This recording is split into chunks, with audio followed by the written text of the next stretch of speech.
Hey everyone, it's the interview queen Alicia Atout here, and it is my absolute pleasure to welcome you all to my interview with Dallin Weeks from I Don't Know How, but They Found Me. Hello. Your Majesty, hello. Hello, hello. How are you doing? And how are you doing, especially in these crazy times we're living in right now? You know, the best that we can. We're trying to stay safe and keep that the priority for everybody. Social distancing, wash your hands, masks, and kids are doing school online, and that's our biggest challenge, really, for me anyway. My wife has it all under control. Me, not so much. At least you can turn to her in times of need where you're like, I'm kind of losing it. Please just help me out. You know, when she has like an appointment or something to go to, and she leaves it up to me, I always blow it. Like I'm always either like late or space it because of I'm trying to work too, but it's a hard thing. But she's always just so on the ball, and I'm not.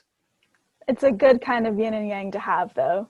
I'm sure you balance each other out quite nice. Yeah, I try anyway. Well, it is a super exciting time. You'd mentioned work there because your debut record, Razzmatazz, is coming out this October. And knowing the history of the band and how the music had been lost for so many years but found only a few ago, I mean, how crazy does it feel that a debut album is finally not just in fruition, but actually coming out for everyone out there to listen to? So for the longest time, I felt like an overinflated tire. You know, like my head is just like exploding almost, and we're finally starting to release some of that pressure out finally, so we're able to take a breath and it's starting to become real now, so it's feeling really good to be able to be at that point to where we're starting to put this stuff out finally. And it's interesting because you've, of course, released singles and an EP with I Don't Know How, but along with songs and other musical projects. So do you still kind of get any nerves or anxiety when it comes to sharing new music with people? Or have you just put so much out into the world that's kind of behind you at this point? I mean, there's always a little bit of anxiety because like what I'm doing is so personal, like even with the fictionalized story that you're talking about, like the stuff that I write about and sing about is very real to me, things that I've experienced or seen or lived through. And so when you do something that's that personal for you, there always is a shadow of anxiety hanging over how are people going to react to that. Will someone connect with it, or will they outright reject it and dismiss it as silly? These are questions that uh, always creep up, but it's important not to concentrate too much on those, and not to invest too much into those thoughts either, because it's more important to just get it out of your head and externalize everything, I think. I'm glad that you mentioned how the songs are very personal, because I feel like even listening to some of the singles you've put out before the album release, they're very relatable. Like there's a super groovy song from the record called Leave Me Alone, which is a great anthem when you really just want someone to get off your back and just stay away. So is that really what kind of sparked that track for you? There was someone you genuinely just wanted to leave you alone? Yeah. Yeah, easy as that.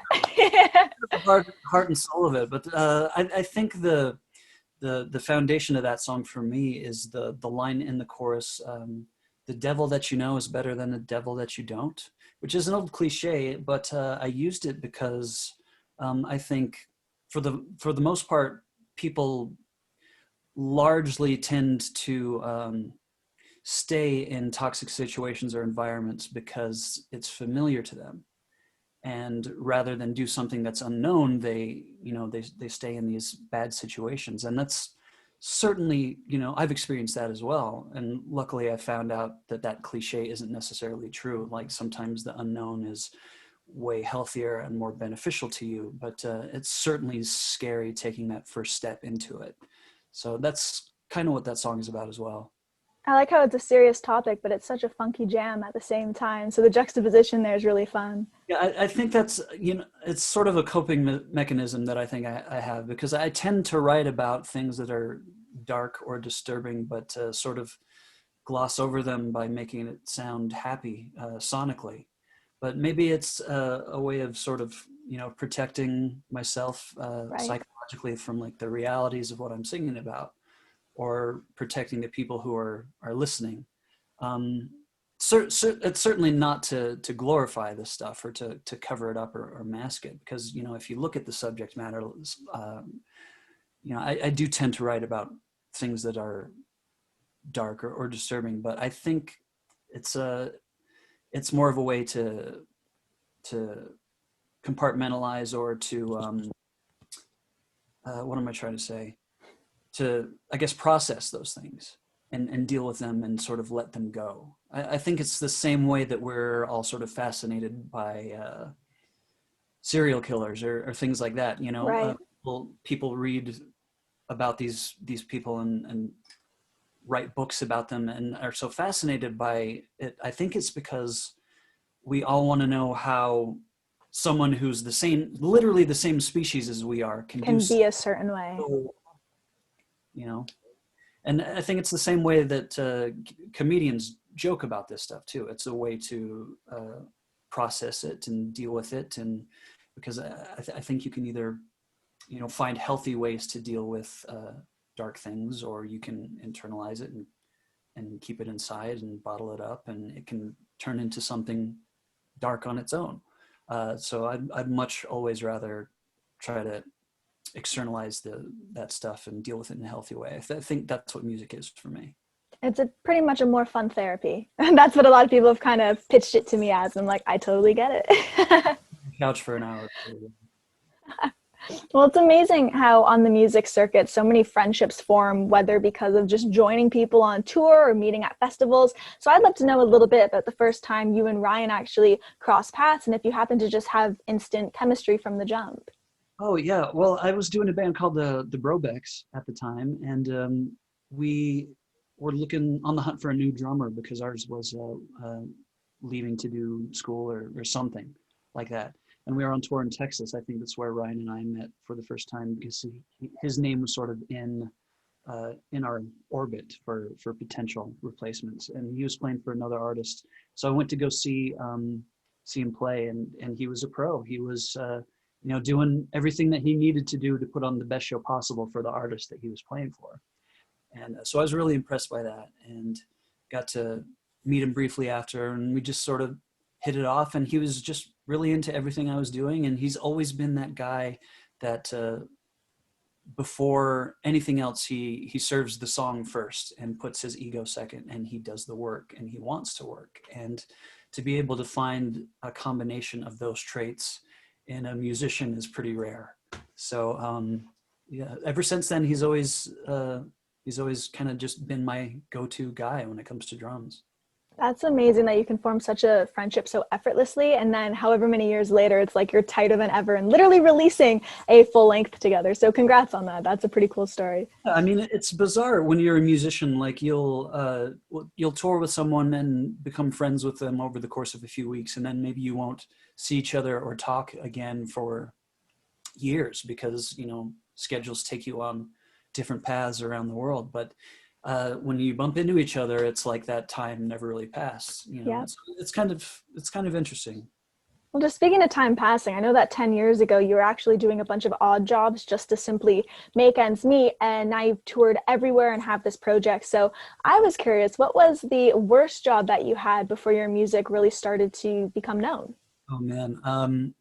The worst 9-to-5 job that I ever had was cleaning carpets. Okay.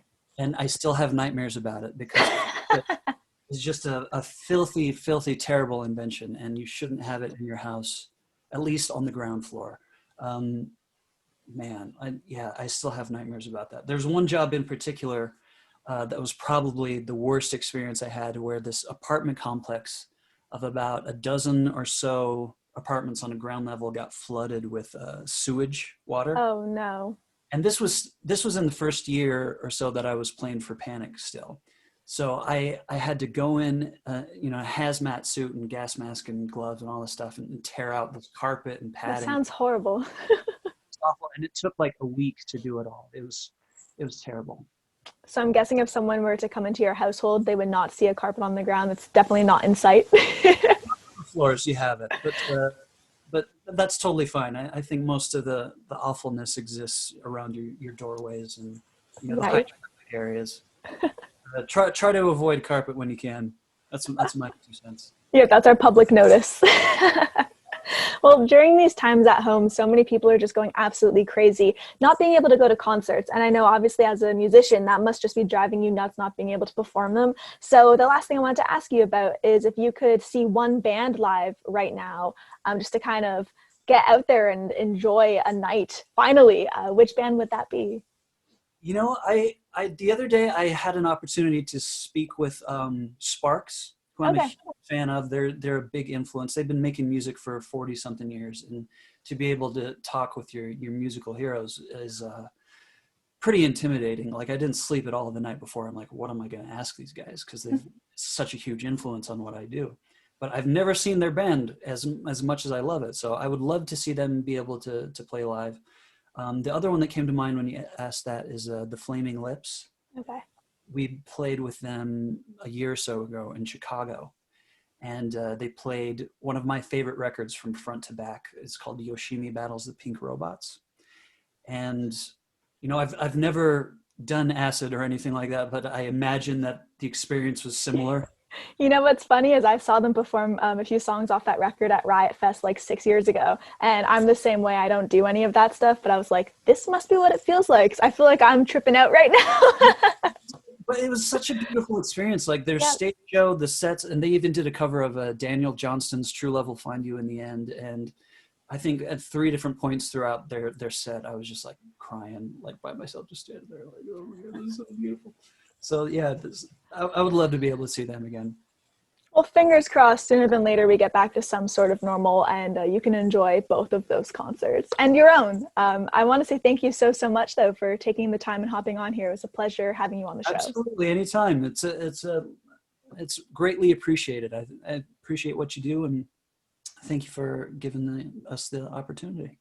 Of course, everyone be sure to check out I Don't Know How, But They Found Me's debut record coming out this October, and visit AliciaAtout.com for more exclusive interviews and features. We will see you all next time. Bye, everybody. The Queen, right? The Queen. All right, Your Majesty, thank you. Thank you. I'll see you.